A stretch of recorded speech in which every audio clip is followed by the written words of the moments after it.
Joining us now is Will Leitch, founder of the sports blog Deadspin.com and sports columnist for New York Magazine. And Joe Favorito, professor of marketing at Columbia University, who's worked for the New York Knicks and the Philadelphia 76ers. Great to have both of you with us. Good morning. Thanks, guys. So, Joe Namath has already come out and said this is a total publicity stunt. But the question is it going to pay off for Tim Tebow?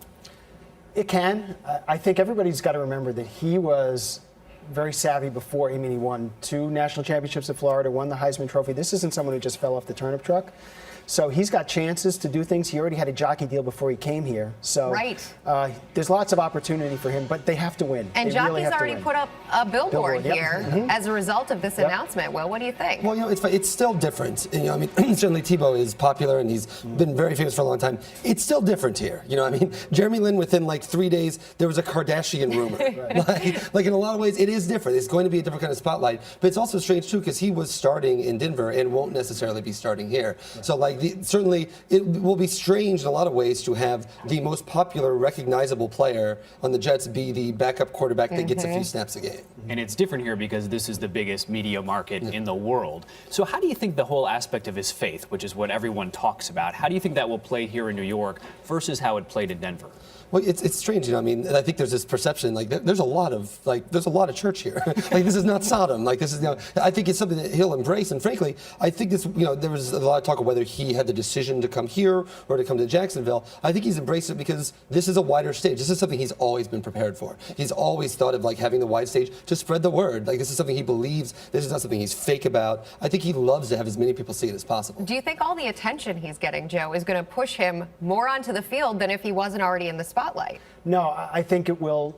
He has to play very well in the role that the Jets are going to assign to him. What that role is, we're going to find out.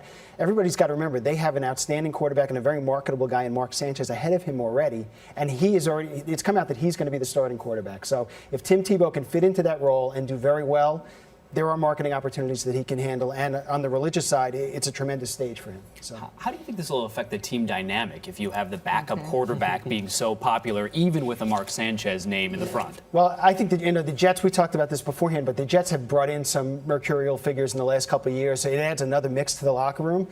The NFL is all about chemistry, so if it's got to work together, and they have to come together in the locker room, and then that will translate into the business side as well. Yeah, I think the major issue is, you know, Tim Tebow is, everyone's going to be like, when are we seeing Tebow play? When's Tebow going to be in? The minute Mark Sanchez throws an interception, they'll be like, why? Okay, bring in Tebow. We want Tebow. And I think that's going to be an issue, I think, for the Jets pretty much every game all year. But on some levels, to keep it pent up keeps the excitement there, and it keeps the fans coming to the game. So on some level, it might almost behoove the Jets to not play him for an extended period of time so you keep that spark alive. Well, from a marketing standpoint, the Jets, you know, have the Super Bowl champions in their market already in the Giants.